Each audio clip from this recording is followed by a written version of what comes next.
Bollywood silver screen presenting a rough draft. इस कहानी की शुरुआत में हम एक लड़की को दिखाया जाता है जिसे पुलिस पकड़ लेती है।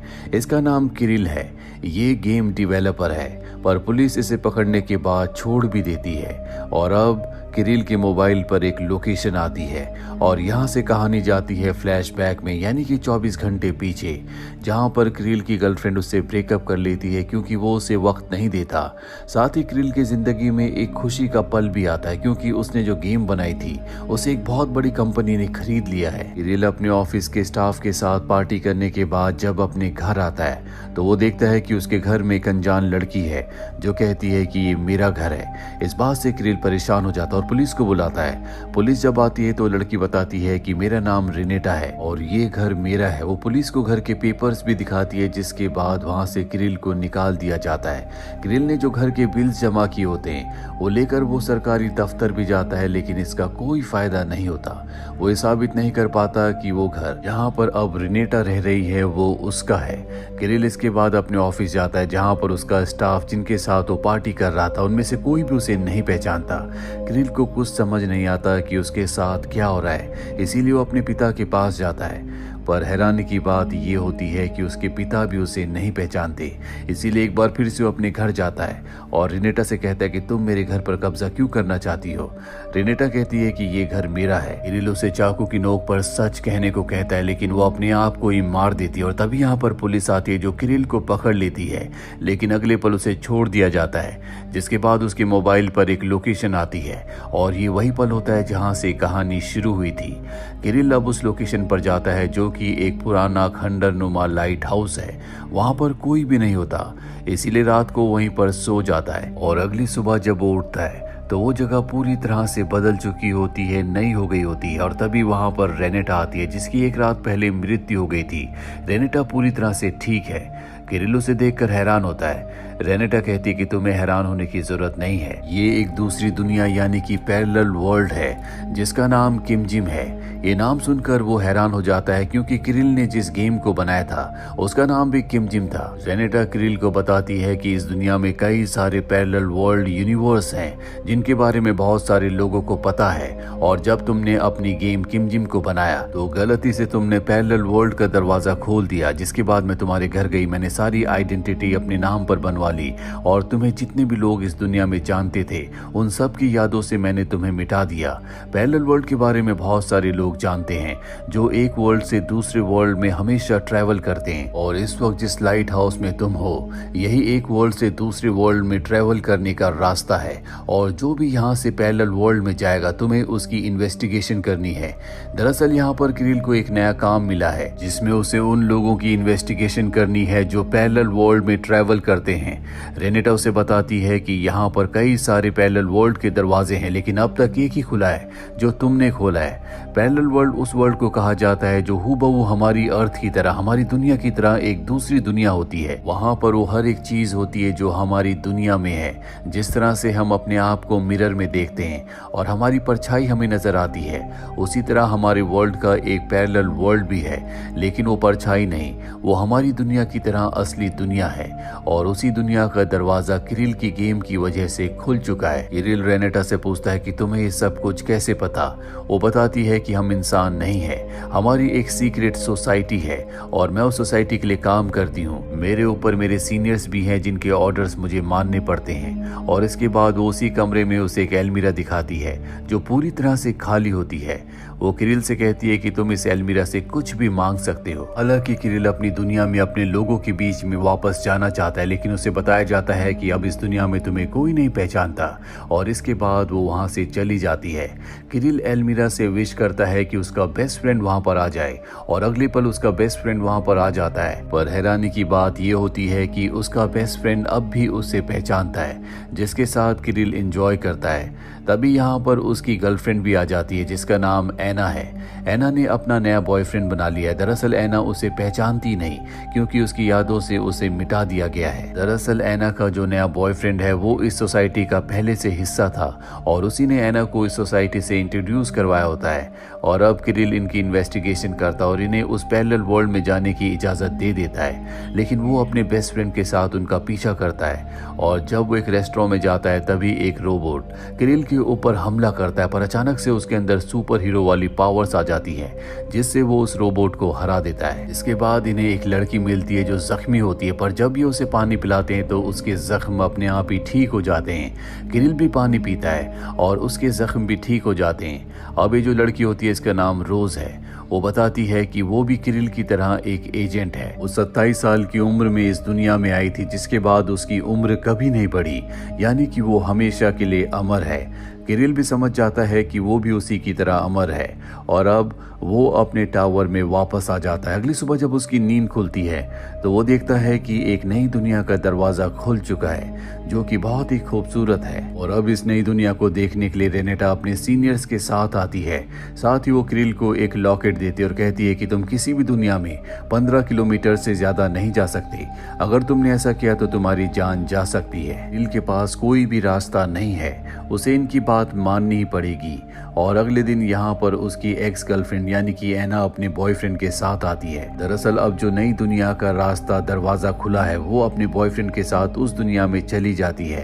किरिल को उसकी बहुत याद आती है। वो एक बार फिर से अपनी गर्लफ्रेंड एना को अपनी जिंदगी में शामिल करना चाहता है। इसीलिए एना का जो नया बॉयफ्रेंड है वो उससे पूछता है कि तुम एना के साथ कब से और क्यों हो। उसे मजबूरी में सब कुछ बताना पड़ता है कि सोसाइटी के मेंबर्स ने मुझे एना के साथ रहने के लिए कहा है, यानी कि उसके दिल में एना के लिए कोई भी प्यार नहीं है। और ये सुनने के बाद किरिल को अच्छा लगता है। अगले दिन किरिल एना के पास जाता है और उसे सब कुछ बताता है कि किस तरह से उसकी यादों से उसे मिटा दिया गया है, लेकिन उसे उसकी कोई भी बात याद नहीं आती, पर कहीं ना कहीं वो उसकी तरफ अट्रैक्ट हो रही होती है। किरिल उसे डेट पर चलने के लिए कहता है और वो उसके साथ डेट पर जाने के लिए मान जाती है, जिसके बाद ये दोनों के दोनों उसी नई दुनिया में जाते हैं जिसका अभी अभी दरवाजा खुला है। अब क्योंकि किरिल ने 2 नई दुनियाओं को ढूंढा है इसीलिए उसके सम्मान में एक पार्टी दी जाती है, जहाँ पर किरिल एना के साथ आता है। एना और किरिल को साथ देखकर रेनेटा को बिल्कुल अच्छा नहीं लगता। वो अकेले में किरिल से कहती है कि तुम्हें पुरानी दुनिया के लोगों को भूलना होगा।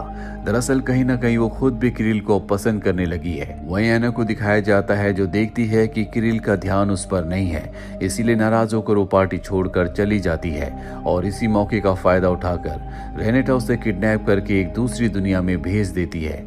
किरिल वापस अपने लाइट हाउस टावर में आता है, जहाँ पर अगले दिन उसके पास एक लेडी आती है और कहती है कि हमारे पास तुम्हारे लिए एक मिशन है। तुम्हें एक खास दुनिया का दरवाजा खोलना होगा जो कि असली दुनिया है, जहाँ पर किसी तरह की कोई प्रॉब्लम नहीं है। उसे हम सभी पैरेलल वर्ल्ड का स्वर्ग भी कह सकते हैं। दरअसल जितने भी पैरेलल वर्ल्ड हैं वो सब उसी की कॉपी हैं और वो वर्ल्ड ओरिजिनल वर्ल्ड है। वहाँ पर किसी भी तरह की कोई भी प्रॉब्लम नहीं है जिस तरह के दूसरे पैरेलल वर्ल्ड्स में है। तुम्हें वहाँ जाकर सीखना होगा कि वहाँ का तौर तरीका क्या है जिससे कि वो लोग इतने खुशहाल हैं। और एक बार अगर तुमने सीख लिया तो हम सभी पैरेलल वर्ल्ड को उसी वर्ल्ड की तरह बना देंगे।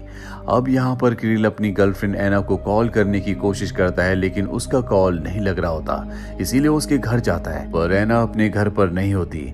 किरिल वापस आ जाता है और अगली सुबह जब वो उठता है तो देखता है कि एक नई दुनिया का दरवाजा खुला हुआ है। वो उस दरवाजे से उस दुनिया में एंटर करता है जिस दुनिया की हालत बहुत ज्यादा खराब होती है। यहाँ पर इंसान लगभग पूरी तरह से खत्म हो चुके होते हैं और जितने भी लोग बचे होते हैं वो बीमार होते हैं, थके हुए होते हैं, जो कि एक बहुत बड़ी फैक्ट्री में एक लेडी के लिए काम करते हैं। ये लेडी बहुत ज्यादा निर्दयी होती है और जब किरिल उस लेडी के पास जाता है तो वो लेडी उसे पहचान जाती है कि ये टावर का कस्टम ऑफिसर है जो उन लोगों की इन्वेस्टिगेशन करता है जो पैरेलल वर्ल्ड में ट्रैवल करते हैं। दरअसल इस लेडी का भी इस दुनिया में यही काम होता है। और अब किरिल देखता है कि वहाँ पर जितने भी लोग इस लेडी के लिए काम करते हैं उनकी हालत बहुत ज़्यादा ख़राब है। और उसी भीड़ में वो एना को भी देखता है जो बहुत ज़्यादा बीमार होती है। वो एना के पास जाता और कहता है कि हमें यहाँ से जाना होगा। और जब वो एना को लेकर यहाँ से भाग रहा होता है तो वो लेडी उसके पास आ जाती है, वो उससे लड़ती है, लेकिन किरिल किसी तरह से वहाँ से एना को लेकर भागने में कामयाब हो जाता है। किरिल वापस अपने लाइट हाउस टावर में आ जाता है जहाँ पर उसका बेस्ट फ्रेंड उसके पास आता है और कहता है कि अब मैं भी इस सोसाइटी का हिस्सा हूँ, मैं तुम्हारा तुम्हारा सीनियर हूँ और तुमने बहुत सारे रूल्स तोड़े हैं, इसीलिए जो तुम्हारी 15 किलोमीटर की रेंज थी मैं उसे कम करके 50 मीटर कर रहा हूँ, यानी कि वो अपने लाइट हाउस टावर से आसपास ही जा सकता है। दरअसल क्रिल का जो ये बेस्ट फ्रेंड होता है पहले से सोसाइटी का हिस्सा था, इसीलिए क्रिल उसकी यादों से कभी नहीं मिटा था। और अब उसके जाने के बाद वो देखता है कि उसकी गर्लफ्रेंड एना की हालत बहुत ज्यादा खराब है, वो अपनी जिंदगी की आखिरी सांसें ले रही है। इसीलिए वो तय करता है कि वो क्रिल को उस दुनिया में ले जाएगा जिस दुनिया का दरवाजा दूसरे नंबर पर खुला था, जो कि बहुत ही खूबसूरत दुनिया है, जहां पर क्रिल पहले भी अपने एक्स बॉयफ्रेंड के साथ जा चुकी है। लेकिन जब क्रिल एना को लेकर बाहर जाता है और 50 मीटर की रेंज को क्रॉस करता है तो उसका शरीर गलना शुरू हो जाता है। उसकी जान जाने वाली होती है कि एना उसके गले से उस लॉकेट को खींचकर फेंक देती है, जिससे वो पूरी तरह से ठीक हो जाता है, यानी कि अब वो पूरी तरह से आजाद है, वो किसी भी दुनिया में कहीं भी जा सकता है। क्रिल वापस अपने लाइट हाउस टावर में आ जाता है और अगली सुबह वो देखता है कि एक नई दुनिया का दरवाजा खुला है। वो उस दुनिया में जाता है जो कि बहुत ही ज्यादा आधुनिक होती है। यहाँ पर सारी की सारी टेक्नोलॉजीज बहुत ज्यादा एडवांस होती है और तभी उसके पास एक कस्टम ऑफिसर आता है। इस ऑफिसर का भी वही काम है जो कि क्रिल का है। यह ऑफिसर बताता है कि ये ओरिजिनल वर्ल्ड है, यानी कि वही वर्ल्ड है जिसका मिशन क्रिल को दिया गया था। वो कस्टम ऑफिसर उसे बताता है कि हमने सारे पैरेलल वर्ल्ड्स को बनाया है और यहाँ पर जो साल चल रहा है वो 1940 का है, यानी कि जिस दुनिया से क्रिल आया है वहाँ की दुनिया यहाँ से आगे चल रही है, लेकिन उनकी टेक्नोलॉजी इतनी एडवांस नहीं होती। कस्टम ऑफिसर क्रिल को बताता है कि हमने जानबूझकर जितने भी वर्ल्ड बनाए उन्हें अपनी दुनिया से 10, 15, 20 साल आगे रखा, ताकि भविष्य में क्या होने वाला है हमें पहले पता चल जाए और उसके लिए हम तैयार रहें। इसीलिए हमारी दुनिया में किसी भी तरह की परेशानी, महामारी या किसी भी तरह का युद्ध नहीं होता, क्योंकि आगे क्या होने वाला है हमें पहले से सब कुछ पता रहता है। साथ ही हमारे पैरेलल वर्ल्ड में जो भी खोज होती है उसका डेटा पहले से हमें मिल जाता है, जिस वजह से हम अपनी टेक्नोलॉजी को, अपनी साइंस को बहुत एडवांस कर चुके हैं। दरअसल हमारी दुनिया ही हमारे लिए मायने रखती है, बाकी दुनिया हमारे लिए कोई भी मायने नहीं रखती। हमने दुनियाओं को इसलिए बनाया था ताकि हम अपनी दुनिया को बेहतर बना सके, जिसमें हम कामयाब हो गए। क्रिल को ये सुनकर बहुत दुख होता है कि जिस दुनिया का वो हिस्सा है दरअसल वो इसी दुनिया की एक कॉपी है, इसीलिए वो यहाँ से जाने लगता है। और कस्टम ऑफिसर उससे कहता है कि अब तुम अपनी दुनिया में वापस नहीं जा सकते, क्योंकि तुम्हें सारा सच पता चल चुका है। और तभी वहाँ पर बहुत सारे रोबोट्स आते हैं जो क्रिल के ऊपर हमला करते हैं। क्रिल किसी तरह से उनसे बचता हुआ अपने लाइट हाउस का रास्ता ढूंढ लेता है और दीवार को चीरकर वो अपने लाइट हाउस टावर में पहुंच जाता है, जहां पर रेनेटा पहले से होती है। वो क्रिल पर बहुत गुस्सा करती है और कहती है कि तुम्हारी हिम्मत कैसी हुई अपने लॉकेट को निकालने की। क्रिल देखता है कि यहाँ पर एना नहीं है।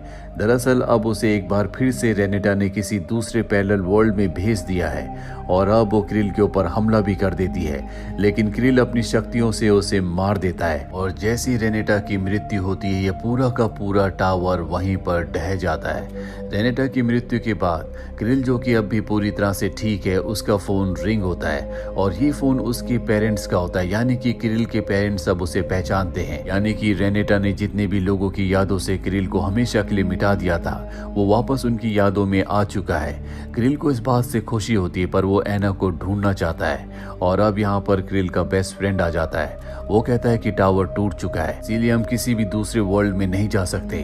अगर तुम्हें किसी भी दूसरे वर्ल्ड में जाना है तो हमें इस लाइट हाउस टावर को दोबारा बनाना होगा, जहाँ से दूसरी दुनिया का यानी कि पैरेलल वर्ल्ड का रास्ता खुलता हो। और ये दोनों यहाँ से जानने के लिए निकल पड़ते हैं कि दूसरी दुनिया के दरवाजों को कैसे बनाया जा सकता है, कैसे दोबारा से लाइट हाउस को बनाया जाए।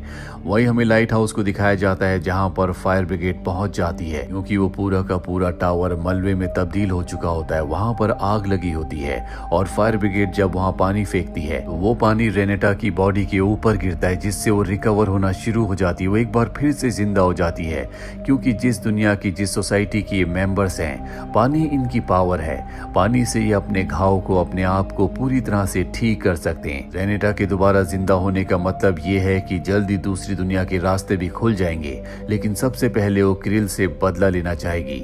और इसी के साथ ये फिल्म, ये कहानी यहीं पर खत्म हो जाती है। उम्मीद करते हैं कि ये कहानी आपको पसंद आई होगी।